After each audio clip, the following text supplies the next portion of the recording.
Well, you ain't say nothing. Recording and ain't gonna tell nobody. Shout out to the parents out there who feel invisible but still manage to make everyone else feel seen.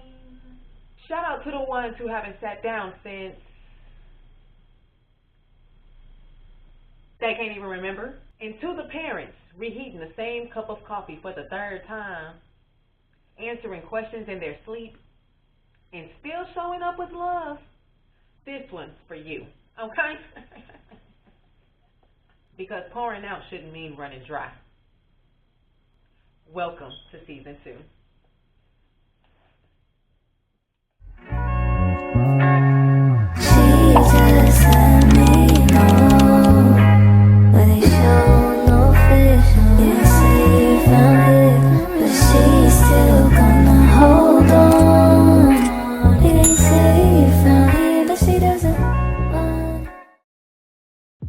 This season isn't about parenting advice. It's about pouring into you, the person, not just the parent. Whether you are solo, married, co-parenting, or in the thick of trying to figure it all out, I want you to hear this. You are not alone. You are still worthy. You are not ungrateful. You are human. And you still matter. Hey family, welcome to Season 2 of the Ideal Woman Show. I am your host, Coach Bree, and here we talk about real growth, real journeys, and how to become the best versions of ourselves one step at a time. So let's begin this journey, because this season is going to be a journey for real. It's going to be a journey back to you. And the reason why I chose parenting health, you are more than just a parent, as the theme for Season 2 is because I'm currently living that right now as a first-time and single parent. And so it's a lot of unspoken things that no one ever really talks about because, for one, there is no safe place for parents to talk about the reality of parenting and the pros and cons behind it, right? And most of the time, you have plenty of resources out there that covers every single part of how to be a better parent and how to cater to your child's needs. It's plenty of resources for things like that, but very, very, very little space, I would say safe space, for parents to just vent, for parents to release, for parents to reclaim who they are.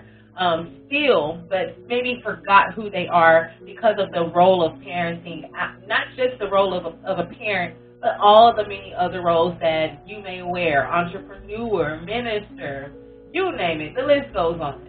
But that was my point of starting Season 2 with this theme, because I want to create that safe place for parents to know that you are not alone, and to start normalizing some things that society or people in today's time make you feel like you are a horrible parent or human because of certain things that you feel or certain things that you desire, certain things that you wish throughout the role of being a parent. So, welcome to Season 2, y'all. So I thought, what better way to start off Season 2 than to share bits and pieces of my experience so far as a first-time and single parent. I'm going to give y'all the top 3 struggles that I've experienced so far and what I've been able to do to get back to Brianna, to get back to myself slowly but truly. And again, I'm not here to give you advice or anything like that, but I hope that my realness, my transparency helps you to know that you are not alone, and to normalize things that people today make you feel guilty for feeling or thinking or believing or desiring, just because you have taken on that position of being a parent. So let's get straight into it, y'all. Struggle number 1. There are days that I don't feel like myself. I don't feel like a person at all. I feel like more of a task list with a heartbeat, if that makes sense. Meaning, from the second I wake up, I am instantly in full on service mode, literally. For those of you who follow me on my social media, on Instagram and TikTok, I've actually made a quick little video that, of course, I put my little humor to it, but that's some real life stuff, man. As soon as I wake up, I am in full on service mode, cooking breakfast, preparing learning stations so that when I clock in for work, because I work from home. So when I clock in for work, I need to be able to focus in a quiet environment so that I'm able to get the work that is required of me done.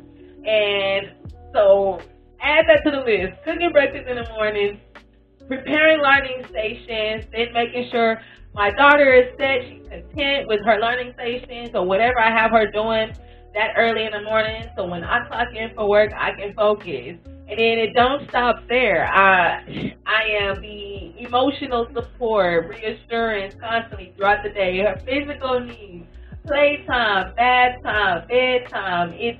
It's all me, all day, every day.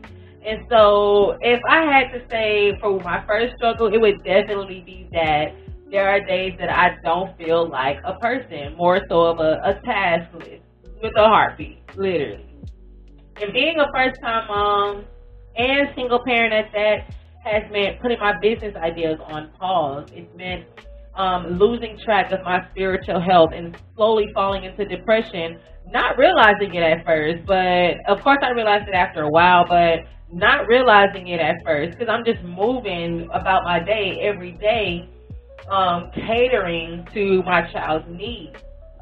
And so handling everything on my own, like as if I made my baby on my own, has put me in a place where I have little to absolutely no time for myself. So yeah, it was easy for me to put my business to the side. It was easy for me to start slipping in my spiritual health, not feeding myself spiritually. It was easy for me to fall into depression. Why? Because I wasn't pouring into myself like I've been doing for my child. Honestly, the only time I was looking at myself in the mirror before I understood and acknowledged what was really happening with me, the only time I was looking at myself in the mirror was when I was brushing my teeth.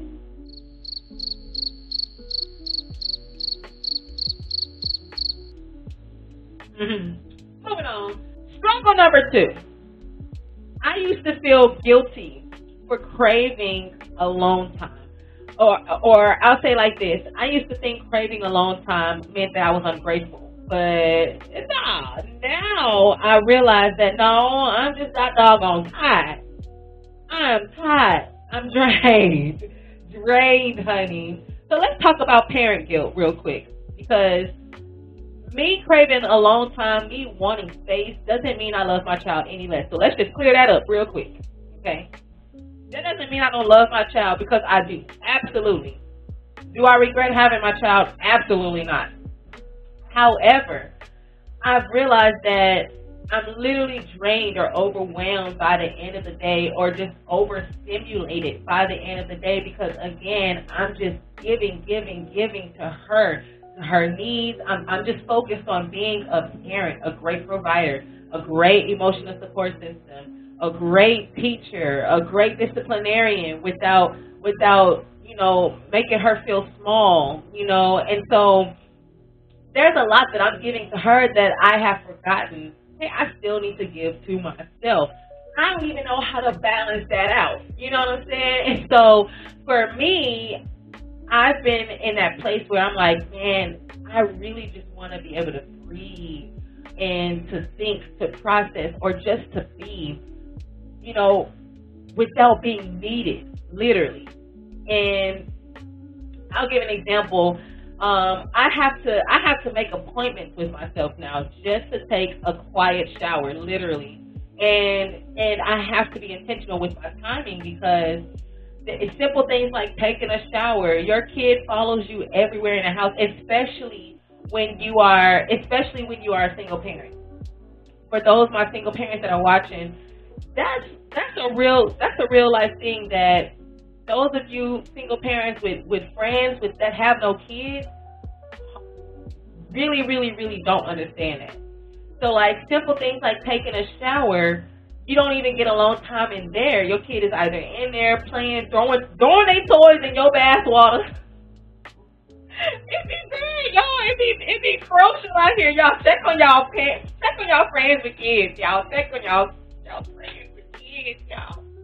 Ah. And so yeah, but there's also moments where I feel like, or I have those thoughts of, man, what would my life be like right now if I never got pregnant? Literally. And again, I don't regret. So for those of y'all spectators that may be watching, thank you for watching. But that don't mean I don't love my child, and that don't mean that I regret having my child. It just means that comes with another level of strength to be able to keep pushing, to be able to keep going throughout your day without giving up, without just being like, man, F it, man. I don't have nothing else in me for today. I just can't do it no more, and just give up, because you don't have that option. And so if I had to choose my second struggle, that has been a major one, craving alone time, but feeling guilty for wanting that alone time. And I'm pretty sure some of y'all can resonate with me on this, but there have been times where and still to this day, where I needed to process some personal things, some personal trauma that I'm still healing from till this day.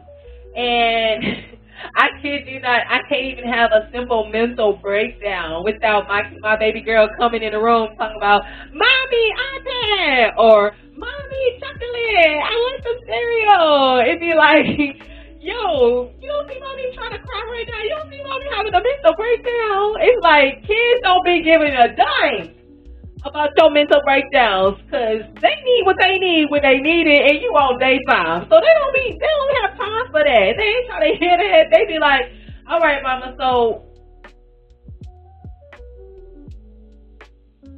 when I'm going to get my iPad? Like, Mama could be over here on the floor with her head in her lap, just like, oh my gosh, trying to figure stuff out, trying not to stress, thinking about how I'm gonna get food in the house, until my next paycheck. And she coming in the room like, Mama, where that iPad at? And she ain't gonna let up until I answer her.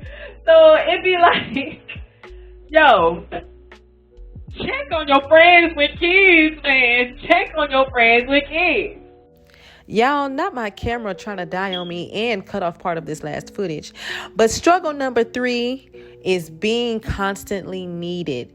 And let me just say, being constantly needed doesn't mean you feel connected. Let's talk about it, shall we? I didn't realize that I also felt invisible while being that person that everybody needed, when they needed it, how they needed it. And then desiring that back in return from certain people that I wanted that from. Man. And I thought I knew what it felt like to be constantly needed before I became a mom, but ooh, was I wrong? My goodness, was I wrong? Like, seriously. I got a reality check quickly on that. Because being constantly needed by your child is a totally different ball game than being constantly needed by family, friends, and maybe even your job. That's two very different things. Because family, you can be needed by family and then be left alone. Okay? Your work, you can be constantly needed, do some overtime where needed, and then you can clock out. You can go. Okay? That's something you can put on hold until the next day, or but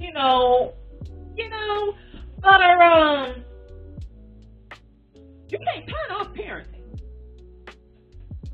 You can't give your child their lunch at lunchtime and say, okay, I'm off duty. You can't ain't no off time in parenting. Ain't no off time in parenting. And it's a constant need. It's a constant pull on the parent. And so if I had to choose my last major struggle that has been hard for me to adjust to, it would be being constantly needed. Being constantly needed. A child needs reassurance throughout the entire day. And I'm saying that in a general way because I know a lot of parents today, not just single parents, but married parents, co-parents. I know a lot of parents that don't let their child go to daycare. My child does not go to daycare because daycare costs more than rent, honey. Like, what's really going on? So they're at home with us all day or with family. And so for my child, it's like I've realized that from sun up to sundown, they are constantly needing reassurance, emotional support, emotional stability. I'm the teacher. I'm the chef. I'm the provider. I am the protector, making sure she don't hurt herself throughout the day because kids are restless, right? They want to climb on everything and jump off like they got spare bones in the trunk to go. It's like. And then for me, I really felt lonely in the weight of it all. And that becomes tiring and leads to loneliness because, again, there is no safe place here in this world, very few. And for those of you who have that safe place where you can vent, where you can let out your steam, let whoever you have that is able to how do I say, to handle that and to carry that with you or to help you through it, man, take full advantage of that because there's very little support for parents to have that safe place. There's not a community where parents can come together and say, man, I just need time, I need space. I'm tired. I don't want to be parent. I don't want it. You can have it. Woo! It's very little space for parents to be able to do that. And the reason why I say that is because for me, during my process in all of this that I'm dealing with, that I'm experiencing all at once, I realized that people that I wanted to call friends, but never made it to that stage, or just having other parents, it's sometimes it's other parents too that judge your parenting styles, your parenting ways, without even getting the full story, without getting the full picture. They just on the outside looking in, they see one little thing and they judging. It's like nowadays, it's like who can you vent to? Who can you go to without judgment? Who can you cry out to without gossip, without people switching your words, and at your lowest point that you go to out of trust? But they take that and go back and gossip, and now everybody knows your business in the way that was not displayed to that person or dispensed to that person. It's like people nowadays, they can't hold water, and they don't know how to be a true village, a true support system. Your business is out there. People want to judge quickly. They think it's only one way to parenting, there's only one parenting style that works for everybody's kids, and that's not the case. It's like, so who do you go to? Where's the community? Where is the safe place? Why is it such a negative thing when parents say, hey, I'm tired, I'm drained, and I don't want to be a mom right now. I want some time alone. I need that. Why is that such a bad thing? And why is that so hard to find genuine people who understand that? Knowing they go through the same thing. They feel the same emotion. And they go and tell their support systems, hey, I need a break. I need you to come get my child. So why is that such a bad thing for us to be able to say that without the gossip, without the judgment, without the negativity? That's why I only trust in my God, okay? Because he literally is my safe place. He is my safe place. The only one who can see my flaws, who can see my imperfections, and not hold, and it can still hold me without a hidden agenda. I know I can go to my God and be like, hey, this ain't it. I ain't feeling it. It's not my day. And sometimes I'll be screaming, this is not my day.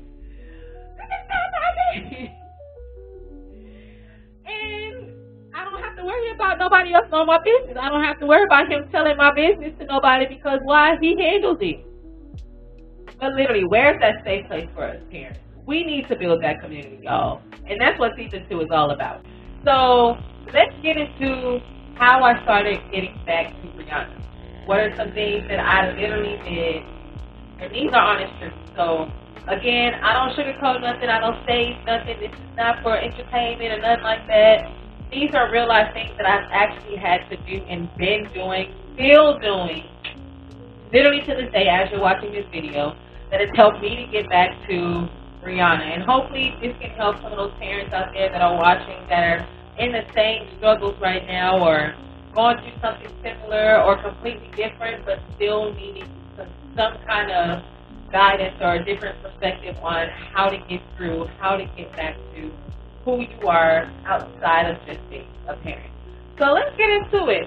And let me just say this, these three things I'm going to list, this didn't all happen all at one time. It wasn't all rainbow and glitters and all of that stuff, but piece by piece, little by little, literally day by day. Some of these things took months. I'm just now getting into a better place now as y'all are watching this video. So full total transparency there. I'm not perfect. Please don't view me that way. Don't think I'm trying to come on here being all perfect and clear, because I am completely flawed. Completely flawed. And this is just to bring that community together. So one of the things, the first thing that I will definitely mention is definitely God. I call him my Savior. That's my little nickname for him, Savior, Savior. Because I realized that the closer I've been getting to God, I am realizing that he has been removing people and things out of my life that were draining me more than motherhood ever could. Let that sit for a moment. The closer I've been getting to him, he has been removing people and things out of my life that has been draining me more than motherhood ever could. Gotta watch the company that you keep around you, especially with you having kids. That's a whole other level of how do I say, of war that you really need to be very strategic about. Okay? And so, yeah, it hurts. It hurts. And I'm the type of person I love hard. And so when those people are removed out of my life, or when those things that I depended on are taken away from me, I waddle in that thing for a little minute. Because I have to process it. For me, it's like I have to figure out, what did I do wrong? What could I have done better? You know, or and whatnot. And it's like, hey, it's not always you. Sometimes it's to protect you. It's to help you from getting back into that place that you once were, that you worked so hard to get from, that you worked so hard to move past, that you worked so hard to overcome. Sometimes those things are literally there to protect you, whether it feel good or not. And so for me, it was definitely my Savior, praying, trying to get back into his word on a consistent basis, to start feeding myself spiritually, because like I mentioned earlier in the video, I left off on my spiritual health. I really did, because I was so focused on parenting, providing. I got a home, I got bills to take care of, my child is growing every day, right? So I got to buy clothes. But I have not been feeding myself, my spiritual health. So I was becoming weak and drained and trying to figure out, why is life going this way? Why is certain things not working out? Why are certain people being removed out of my life when I need them? It's like, no, I'm depending on the wrong things. I'm looking for certain things that only God can give me genuinely through the right people. However, I'm looking for it in the wrong places. My heart is being open to things that are draining me. Little did I know. And so it was like, man. And I had to realize that it really is for my good. And although I knew that, and I kept trying to remind myself in that time and kept saying that over and over in my head, it took a minute for my heart to really align with that. It is for my good. It is for my good. It is for my good. It's going to work out. There's a reason. There's a purpose behind it. It's a reason. There's a purpose behind it and whatnot. Because I realized that if those things, if people still had that type of, or that level of access to me, I would have literally lost my mind. I would have sabotaged my own character and what God has been trying to do in my life. Or I probably would have been in a facility, like, all jokes aside. And so, again, it hurts, but it is definitely for my protection, for my good. And for those of you who are watching who could be going through the same thing right now, please understand and keep saying it, keep speaking it over you. It is for my good. It is for a purpose. It is for a reason. Things don't happen for no reason. People don't get removed out of your life for no reason. And no, it's not always you. Yes, you play a part in some of the things that take place. Yes, you have to take accountability, and you have to be able to be real with yourself, but you also have to see life in yourself. You have to. And realize that, hey, it was for a reason. It's for a purpose. And I may not understand it. They take some time, and time means time, months, maybe even years, to understand. But literally, just let it flow. Let it flow. You gotta lose control, and that was my biggest thing. So first thing I did, getting back closer to God, trying to seek Him in everything, every decision I make, every person that's trying to come into my life now. I'm being very strategic on that because I cannot allow myself in my safe place, my home. I cannot allow my child to get close to people who are no good for us, things that are no good for us, and depending on those things versus depending on our God, my Savior. So that was number one. Could not mention anything else for number one except that. Number two, therapy. Therapy. My therapist, listen, shout out to my therapist. Hey girl, I love that woman. Let me tell y'all something. She helped me to stop being so hard on myself. And I'm still hard on myself. Please. Again, I am not perfect. I have flaws. But she's helping me to realize that I'm not failing. I'm feeling. I'm going to say that again to the people in the back. I am not failing. I'm feeling. You are not failing. You're feeling. And feeling doesn't mean you're weak. It doesn't. It doesn't mean you're weak. It makes you human. I don't know why we put these unrealistic expectations on ourselves that we have to be perfect. We have to keep going. We have to work.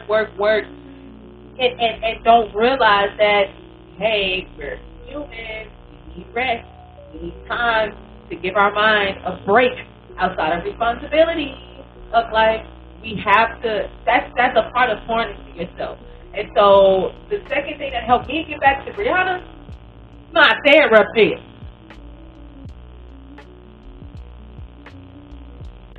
Yeah. It's okay to feel that frustration, feel that overwhelm, feel overstimulated. Feel those feelings. Don't beat yourself up. Don't be your biggest critic as to where you can't even allow yourself to feel. What are you showing your child if you are not allowing yourself to feel?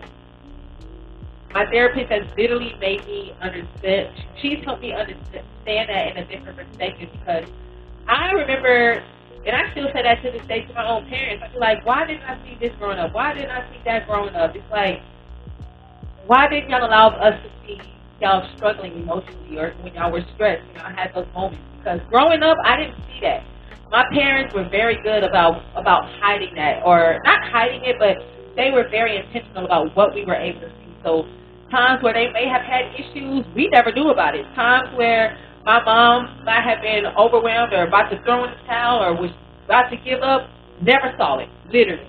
My parents were superheroes in my eyes, because I never once heard them complain. I never once saw them arguing or fussing. I never once saw them stressed out as to where they couldn't even talk or finish a sentence or get up out the bed. I've never seen that. And I'm pretty sure they've had those moments.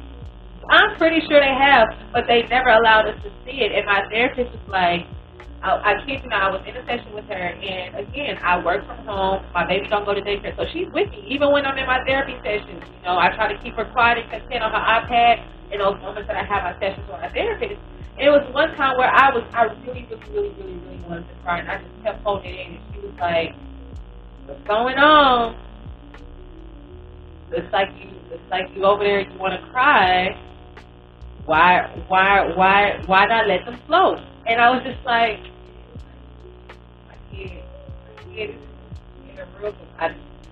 I don't want her to see me.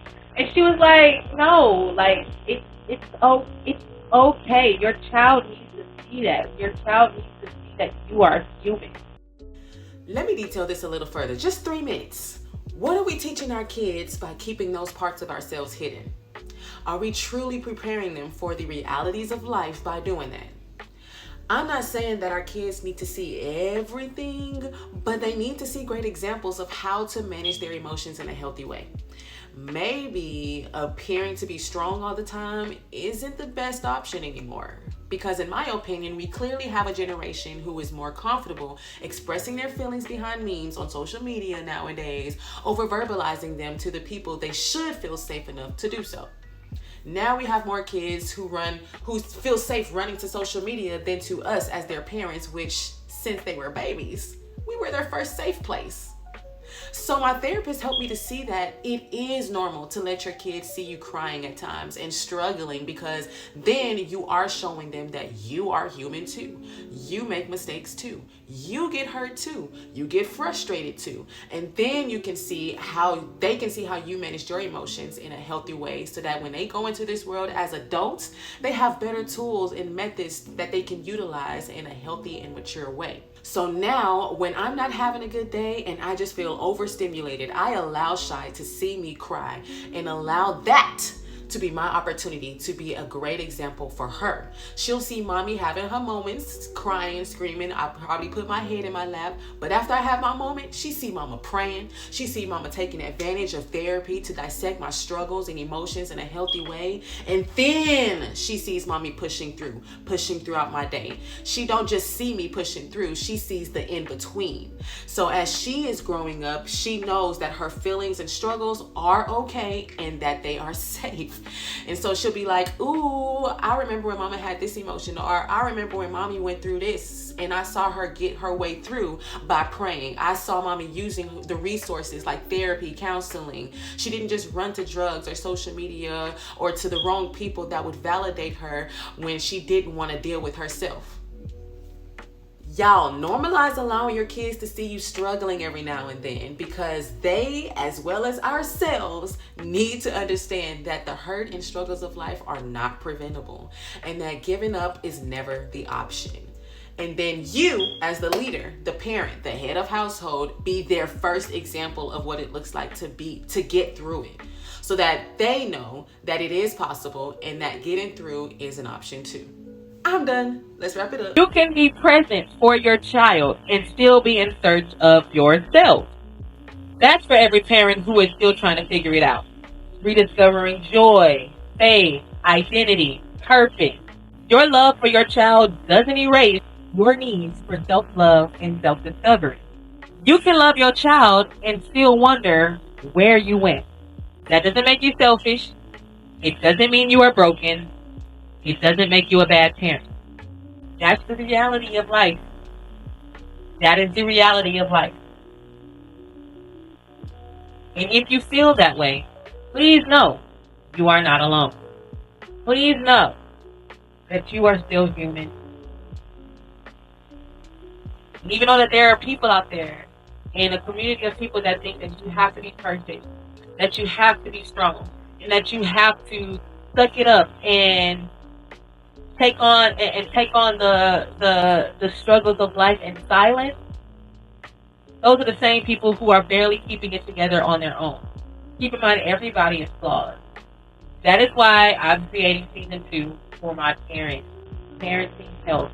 You are more than just a parent. This season, we are talking about identity, mental health, grief, guilt, the parts of parenting that people are too afraid to talk about. This season, you won't just be hearing from me, you'll be hearing from other parents, experts, and other YouTubers. Y'all, I am excited for this season. And if you have made it this far into this episode 1 of season 2, thank you for joining me today on the Ideal Woman Show. I pray that you received something today that helped you to feel more like yourself again, or to at least create a safe place for you to know that you are not alone, you are heard, you are seen, and you are loved.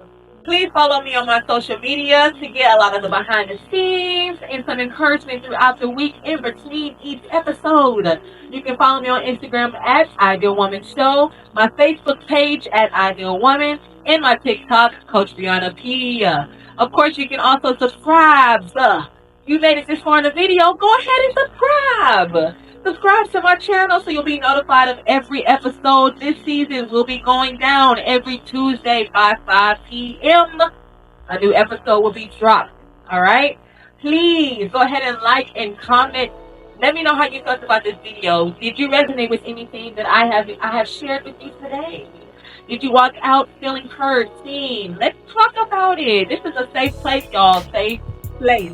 And again, thank y'all for joining me today on the Ideal Woman Show. And remember, becoming your ideal self is a journey, not a destination. So keep growing. See ya!